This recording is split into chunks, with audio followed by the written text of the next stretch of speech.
Assalamualaikum warahmatullahi wabarakatuh. Alhamdulillah, wassalatu wassalamu ala Rasulillah wa ala alihi wa man wala wa la hawla wa la quwwata illa billah. Asyhadu an la ilaha illallah wahdahu la syarika lah wa asyhadu anna Muhammadan abduhu wa rasuluhu la nabiyya ba'dah. Allahumma salli wa sallim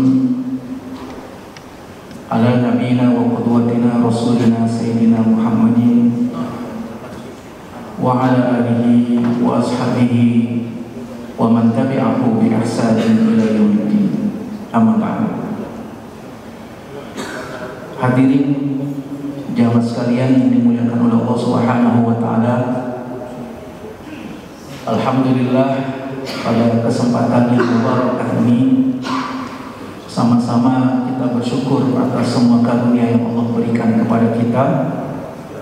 Semoga Allah sehatkan kita semuanya. Hadirin jamaah sekalian yang dimuliakan oleh Allah Subhanahu wa taala,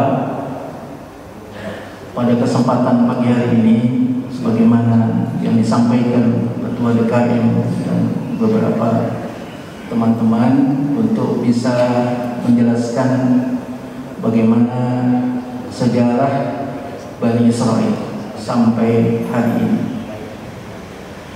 Ada banyak referensi yang bisa kita jadikan sebagai rujukan dari literatur jurnal ilmiah yang tersebar. Saya ringkaskan menjadi 6 bahagian. Mudah-mudahan bisa kita simak.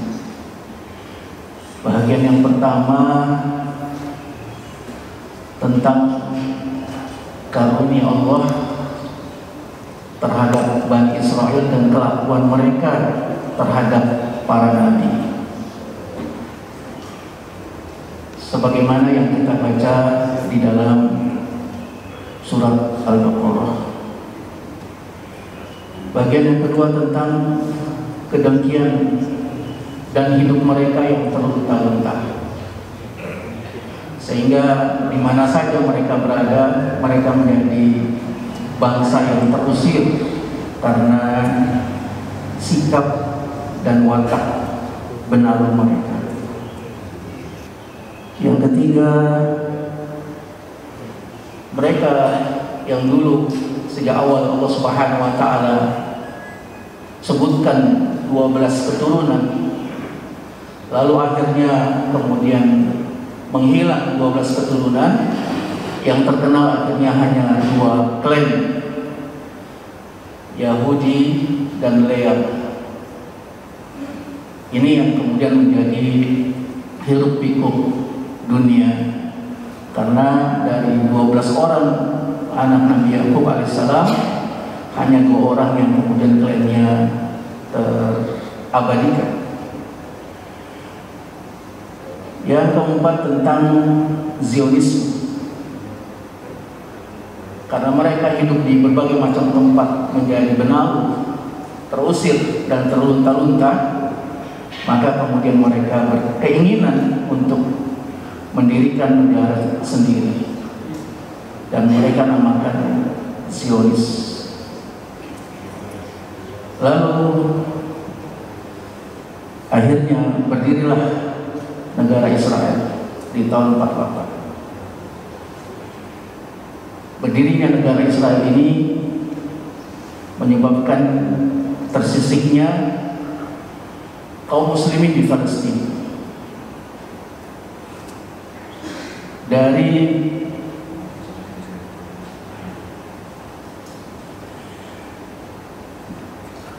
Dari 90% geografis tanah Palestina milik kaum muslimin, akhirnya hingga saat ini tinggal beberapa persen saja. Dan inilah yang menjadi problem kaum muslimin di Palestina. Maka kemudian muncul gerakan perlawanan terhadap Zionis. Dan gerakan perlawanan ini dimotori oleh ulama karismatik Palestina, yaitu Syekh Ahmad Yasin, yang syahid pulang dari sholat subuh mobilnya dibom setelah sekian lama diinjak oleh Zionis. Dan bahagian yang terakhir tentang apakah Palestina itu tidak ada kaitannya dengan Indonesia, foto-foto ini menjadi saksi bahwa kita sangat berhutang budi dengan Palestina. Insya Allah kita awali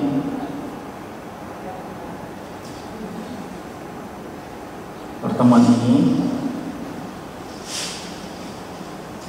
yang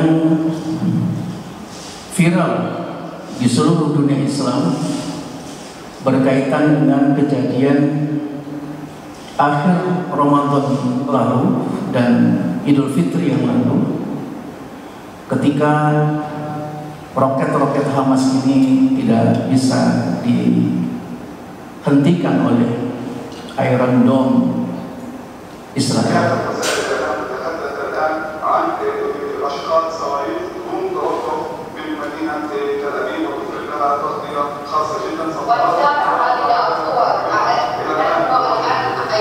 على بعد أقل من نصف دقيقة أيضا من موعد آخر حدثته سرايا القدس لاستهداف في تل أبيب كرد على استهداف المباني الأمنية.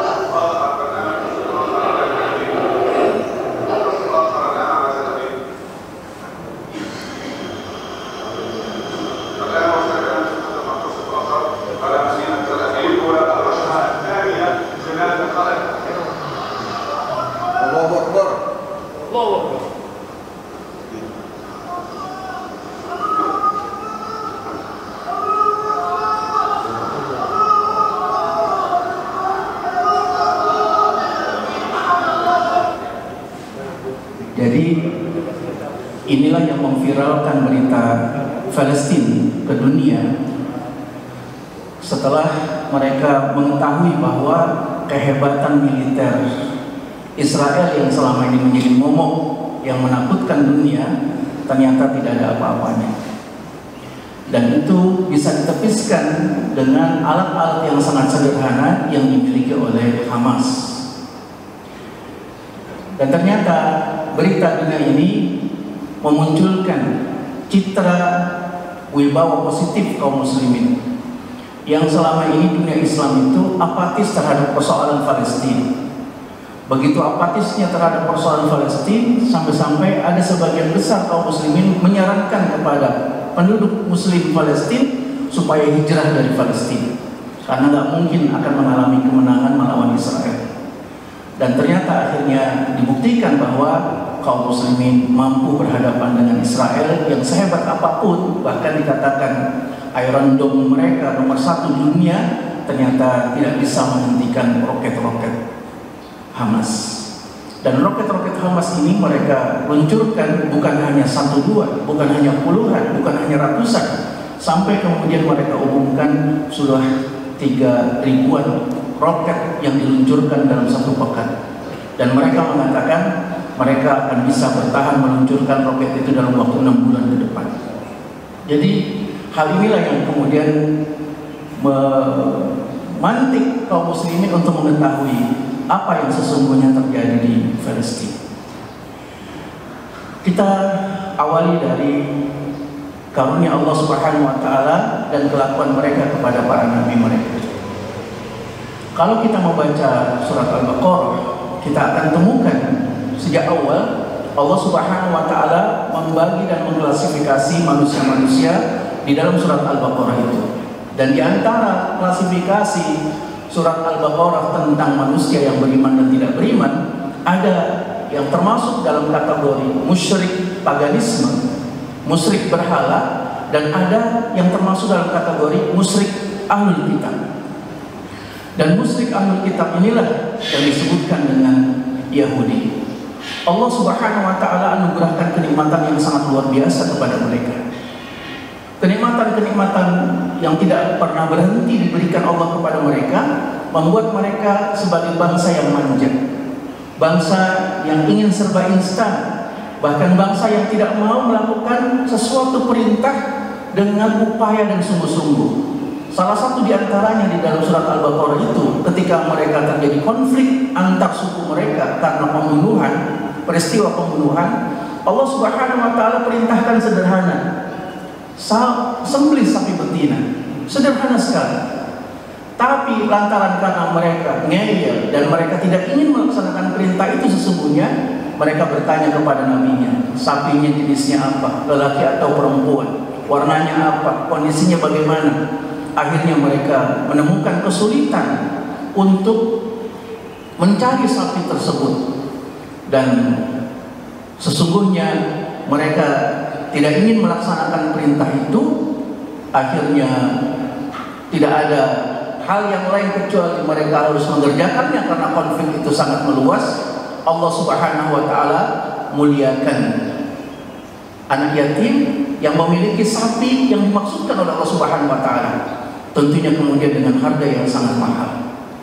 Jamaah sekalian yang dimuliakan oleh Allah Subhanahu wa ta'ala, begitu pula respek mereka kepada nabi mereka.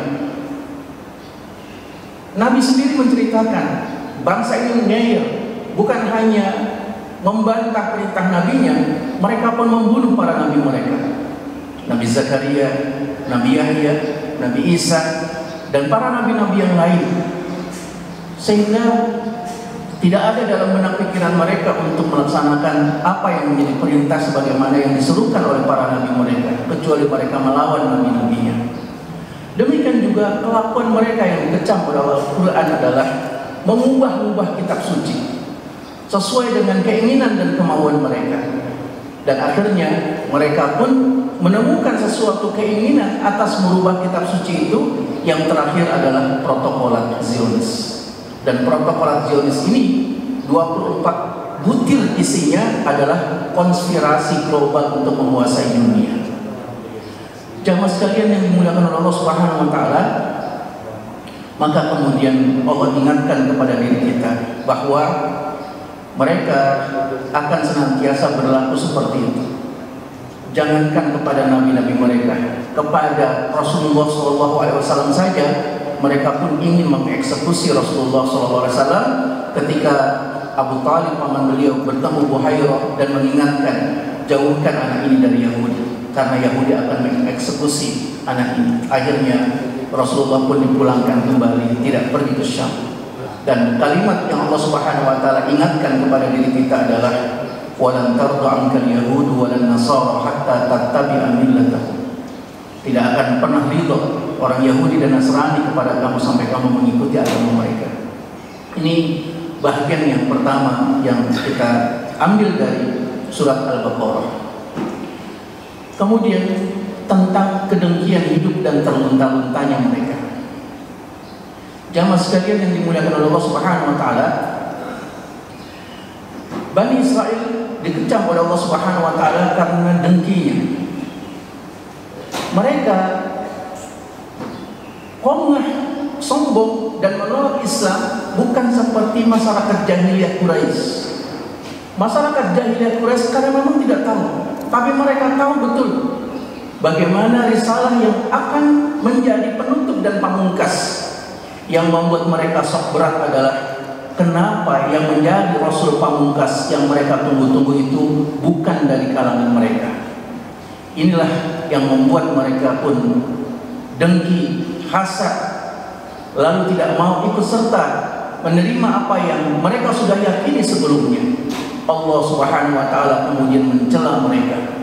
Lam yahsudunan nas ala ma atahum min fadlihi faqad ataina ala Ibrahim al-kitaba wa hikmah wa atainahum mulkan 'azima.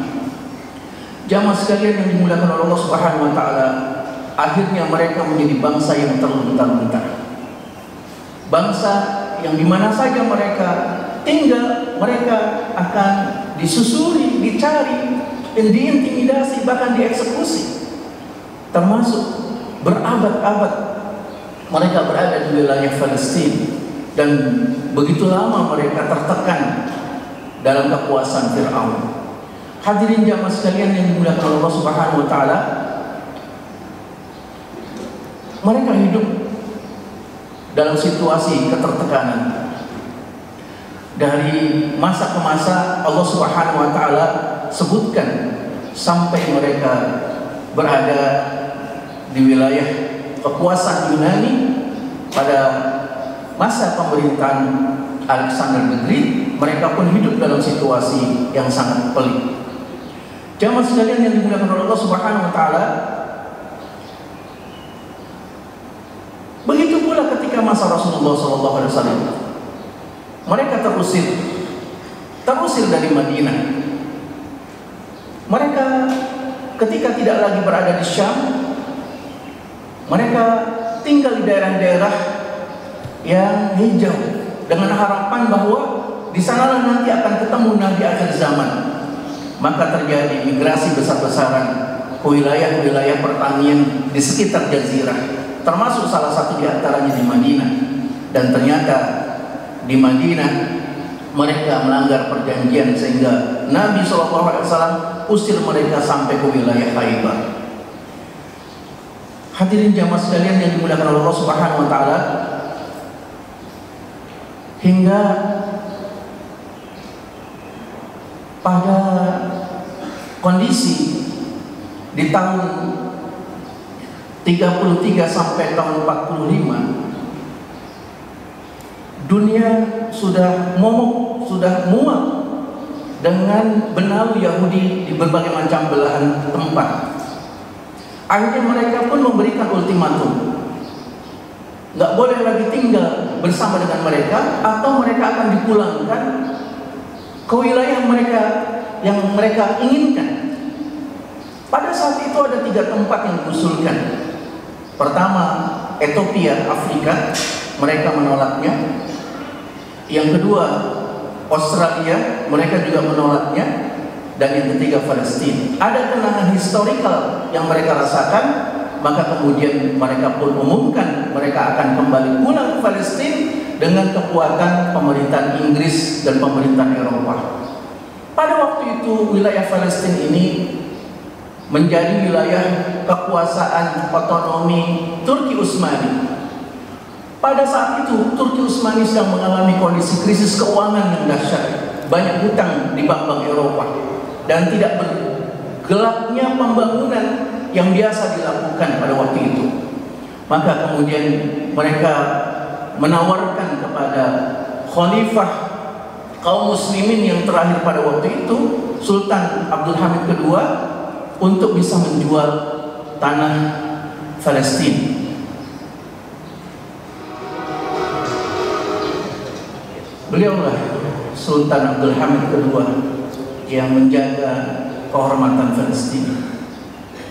Sekalipun akan dilunasi hutang-hutang Turki Utsmani oleh Yahudi, oleh Theodor Herzl yang memiliki gagasan Zionisme, dan beliau Theodor Herzl ini adalah kepala ketua misionaris seluruh dunia. Pada saat itu wibawa kaum muslimin begitu gagah perkasa, dengan kehormatannya mengatakan tidak akan pernah ada terpikirkan untuk menjual sejengkal pun tanah Palestina. Selama saya masih hidup, tidak akan pernah ada negara Zionis Israel. Itu dalam situasi krisis ekonomi yang dialami oleh Sultan Abdul Hamid. Mereka mengiming-imingi ambisi yang sangat besar ini untuk berdirinya negara Israel ini, menawarkan 120 juta franc Swiss untuk digunakan membangun armada laut kekhalifahan Turki yang dulu pernah berjaya. Yahudi siap melunasi hutang-hutang luar negeri Kesultanan Turki.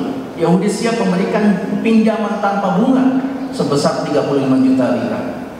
Namun tawaran itu mentah-mentah ditolak karena Sultan Abdul Hamid II tahu rencana mereka membuat Israel raya. Jadi kalau kita lihat bintang David, simbol Yahudi, di atasnya ada garis biru, di bawahnya ada garis biru, Itu menandakan obsesi mereka untuk membentuk Israel Raya antara Irak dan Mesir, yaitu Sungai Efrat dan Sungai Nil.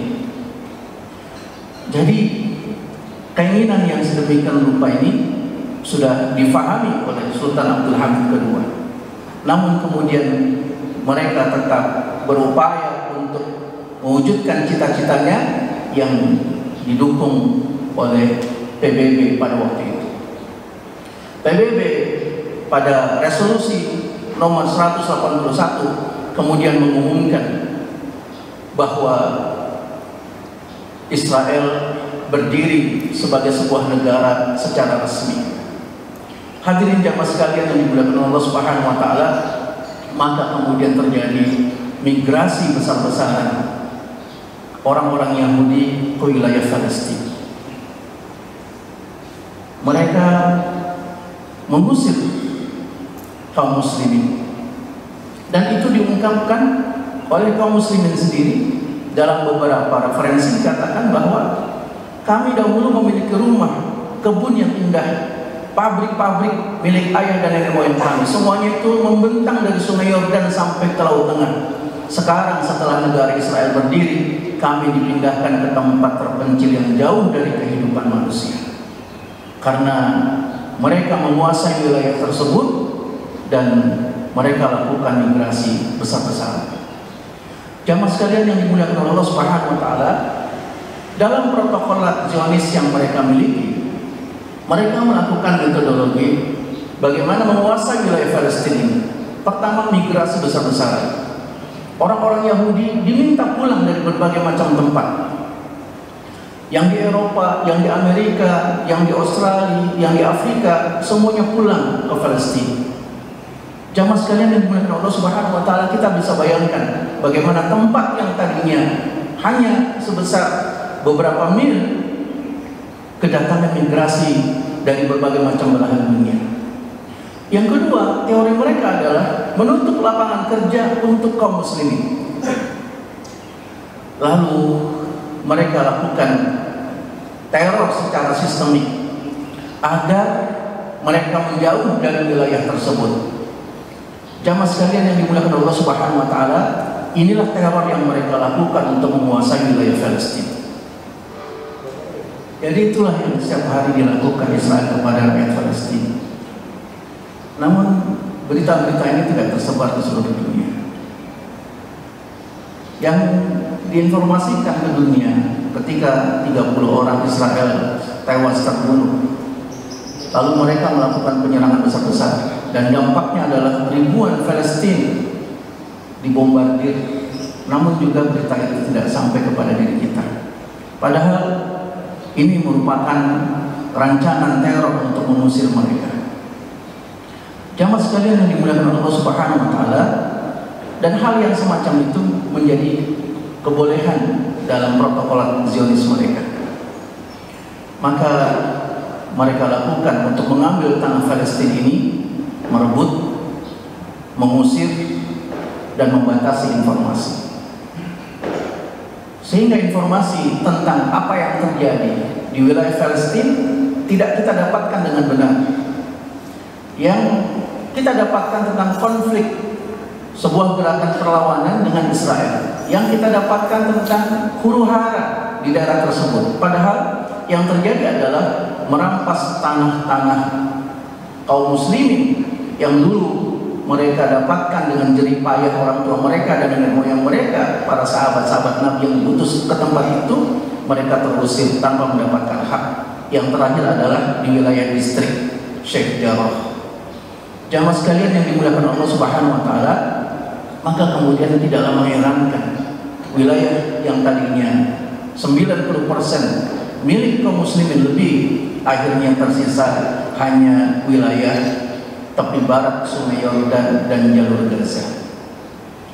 Dan ini pun dalam kondisi yang sangat kecil sekali antara satu tempat dengan tempat yang lain yang terpisah.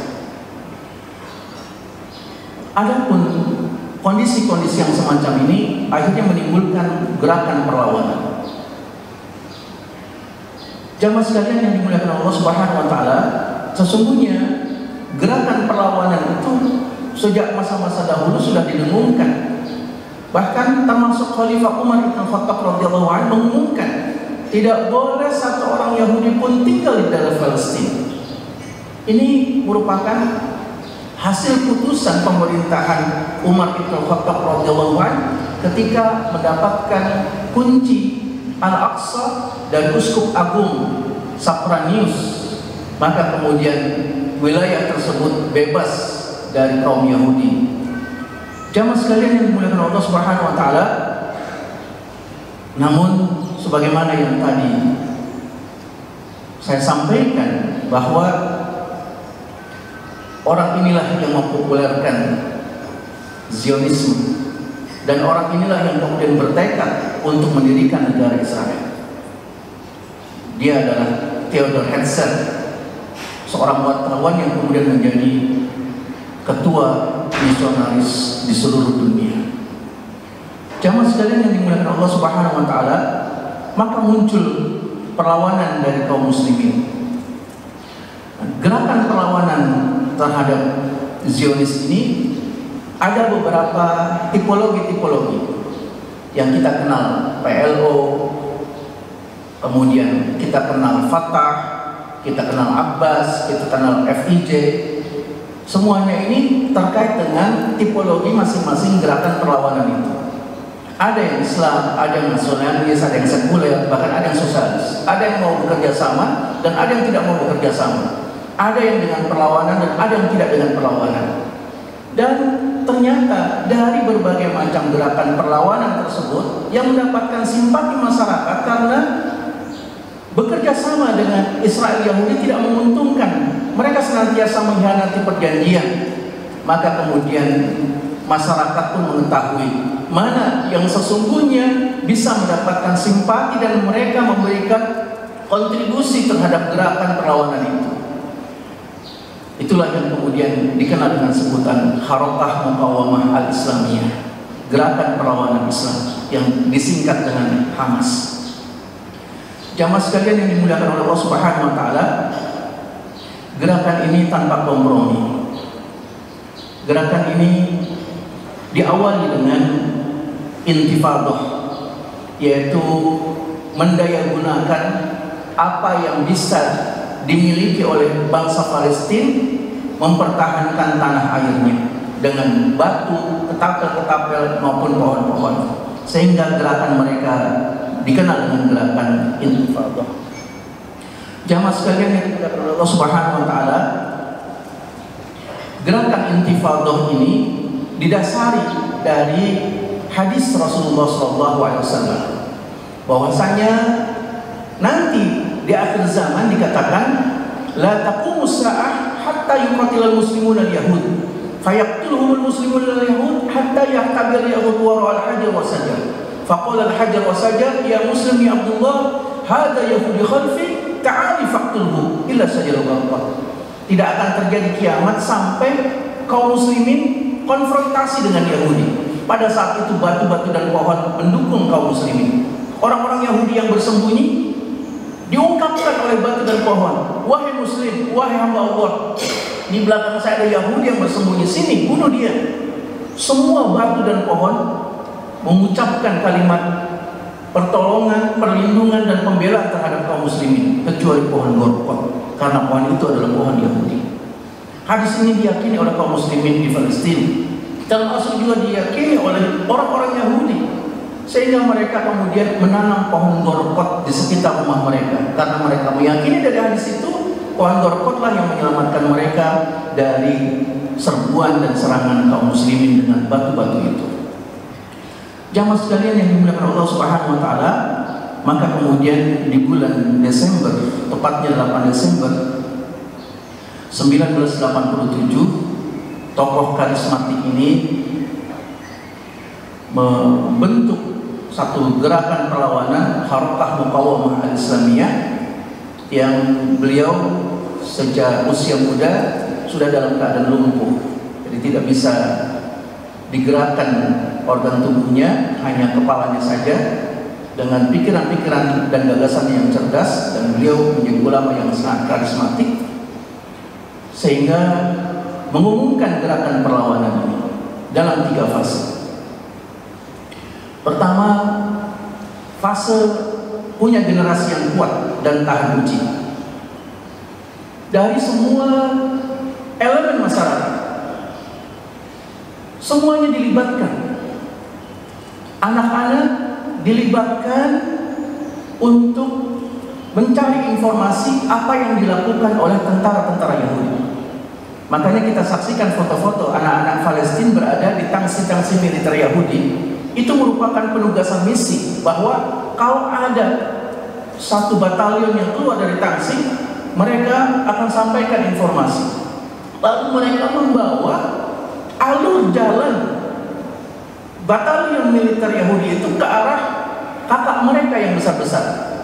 Jadi antara 5 sampai dengan 10 tahun mereka ditugaskan di situ, main-main di tangsi militer. Ketika keluar, mereka bawa ke arah kakak-kakak mereka yang usianya 15 sampai 20-an tahun. Di situlah terjadi konfrontasi. Nanti ketika terjadi penangkapan-penangkapan sebagaimana yang kita saksikan, maka fungsi yang ketiga adalah keluar ibu-ibu Palestina.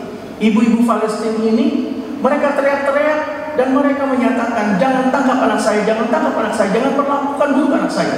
Semua ibu-ibu Palestina punya sikap yang sama setiap kali melihat ada anak-anak Palestina yang tertangkap oleh militer Yahudi. Jadi kadang-kadang akhirnya orang-orang juga bingung. Ada satu anak diakui ada 10 ibu-ibu. Ini anak saya, ini anak saya, ini anak saya. Dan awal-awalnya menurunkan. Maka kemudian ketika terjadi luka atau hal-hal yang sangat memprihatinkan, muncul Islam, yaitu ambulan-ambulan kaum muslim. Mereka lah yang membawa ke berbagai macam rumah sakit. Jamaah sekalian yang dimuliakan Allah Subhanahu wa taala, ini yang terjadi untuk menggerakkan potensi yang dimiliki oleh kaum muslimin dari Hamas. Kemudian menempatkan mereka untuk Murabitin itu ronda di daerah-daerah konflik, ronda di daerah-daerah yang bisa terampas hak-hak kaum muslimin, yaitu Masjid Al-Aqsa. Jangan sampai Masjid Al-Aqsa ini dikuasai oleh Yahudi. Maka kemudian diatur siskamlingnya. Seluruh penduduk di wilayah jalur Gaza ditentukan kapan dia ronda, kapan dia siskamling di situ. Nanti akan dihantarkan dengan bis-bis atau kendaraan-kendaraan untuk Murabitin, untuk ronda. Begitu pula di daerah-daerah yang sangat memungkinkan akan terampas, seperti kemarin di Ramadan dan di Idul Fitri, satu distrik yang disebut Sheikh Jarrah, distrik itu terampas, komplek itu terampas, diusir kaum muslimin. Maka kaum muslimin kemudian Murabitin di situ. Dan yang ketiga adalah fase perlawanan militer secara total yang dilakukan oleh sayap militer Izzuddin Qassam. Jamaah sekalian yang dimuliakan Allah Subhanahu wa taala, sayap militer inilah sayap militer yang ditakuti di seluruh dunia saat sekarang ini. Karena telah terbukti bagaimana kehebatan sayap militer Hamas Izzuddin Qassam yang tidak diketahui berapa jumlahnya. Banyak orang memperkirakan 10.000, tetapi banyak orang juga memperkirakan lebih dari itu, dan juga cadangannya pun lebih banyak dari itu. Dan mereka yang berjumlah puluhan ribu ini sudah mewakafkan dirinya syahid. Maka karena itu mereka tidak pernah membuka cadar mereka, karena dengan cadar mereka itu mereka sudah bertekad dan mewakafkan dirinya syahid. Oleh karena itu setiap kali mereka berjalan di berbagai macam tempat, mereka abaikan lambaian tangan keluarganya, lambaian tangan orang tuanya, karena mereka telah mewakafkan diri syahid. Jamaah sekalian yang dimuliakan Allah Subhanahu wa taala, mereka lah yang kemudian sampai hari ini menyatakan diri melakukan perlawanan kepada Yahudi untuk mempertahankan wilayah kaum muslimin. Allahu Akbar. Allahu Akbar. Jadi brigade inilah yang sering disebut terakhir-terakhir ini mempertahankan wilayah Palestina. Jamaah sekalian yang dimuliakan Allah Subhanahu wa taala, tidak ada pilihan bagi mereka kecuali mempertahankan tanah kelahiran mereka, tanah air mereka, tanah nenek moyang mereka. Dan secara psikologis mereka mendapatkan bimbingan spiritual yang tinggi. Bahkan ada beberapa catatan-catatan yang disebutkan untuk menjadi prajurit Brigade Izzul Qassam adalah salah satu diantaranya hafal Al-Quran dalam kondisi bersuci setiap kali ada operasi militer, lalu kemudian mewakafkan dirinya untuk syahid di jalan Allah Subhanahu wa Ta'ala. Jadi ini memang yang tidak dimiliki oleh pasukan tempur dimanapun. Adapun yang terakhir tentang apakah ini urusan Indonesia ataupun bukan, ini merupakan dokumentasi yang diabadikan bahwa ketika bangsa Indonesia tidak mendapatkan pengakuan kemerdekaan, ternyata yang pertama kali memberikan pengakuan kemerdekaan terhadap bangsa ini adalah Palestina, yang pada waktu itu dimediasikan oleh seorang ulama besar karismatik, yaitu Amin Al-Husseini. Yang kedua, saudagar terkaya di dunia pada waktu itu, yaitu Syekh Muhammad Thohir. Dua orang ini sangat berpengaruh terhadap Jazirah Arab. Akhirnya kemudian bangsa-bangsa Arab, mulai dari Palestina, kemudian Mesir, sampai beberapa negara-negara, itu dimediasi oleh Syekh Muhammad Amin Al-Husseini. Jazirah Arab memberikan pengakuan, dan bentuk pengakuan ini sangat indah sekali. Disiarkan oleh radio di Jerman, Berlin, dalam bahasa Arab, lalu mengumumkan bahwa ada sebuah negeri di timur sana yang menyatakan diri merdeka dari penjajahan. Maka kemudian gegerlah dunia bahwasanya ada dua negara di Timur Tengah yang telah memberikan pengakuan secara de facto maupun secara de jure terhadap kemerdekaan sebuah bangsa di sebelah timur mereka, yaitu Indonesia. Dan akhirnya Jazirah Arab pun sepakat untuk memberikan pembelaan terhadap kaum muslimin, baik secara formal maupun material. Jamaah sekalian yang dimuliakan Allah Subhanahu wa Ta'ala, dokumentasi ini untuk mengingatkan pada diri kita, janganlah menjadi bangsa yang melupakan jasa orang lain. Bahwasanya dulu mereka berjasa terhadap diri kita dan mendapatkan pengakuan dunia, lalu kemudian sekarang kita mengatakan tidak ada urusannya apa-apa dengan Palestina. Ini tentu bukan menjadi orang atau bangsa yang menghargai jasa baik orang lain.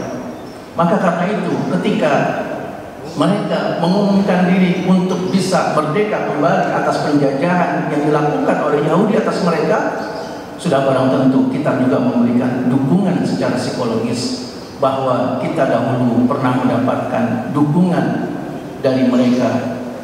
Akhirnya Indonesia menjadi sebuah negara yang berdaulat dan merdeka.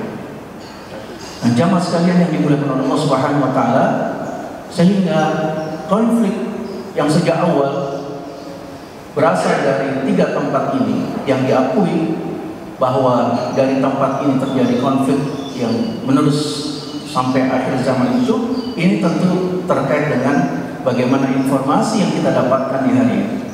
Bahwasanya masing-masing pihak ada yang mengklaim bahwa ini merupakan tempat mereka, Zion, yaitu bukit di mana dahulu Nabi Sulaiman mendirikan singgasananya, haikalnya.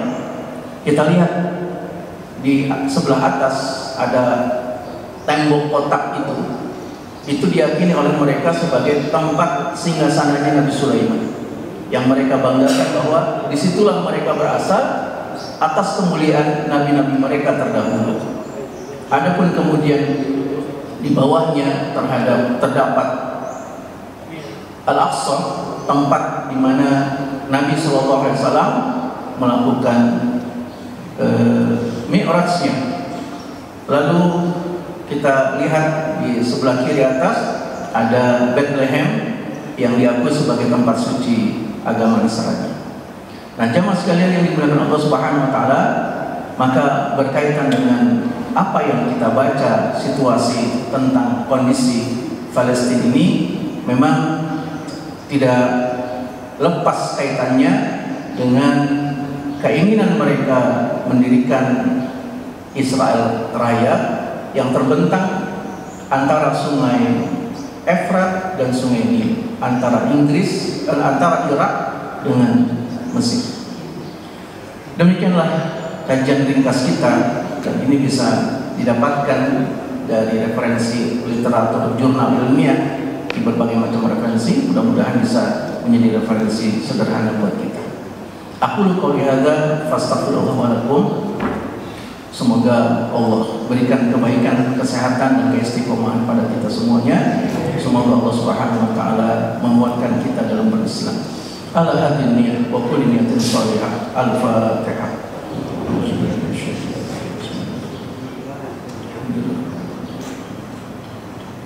Iya,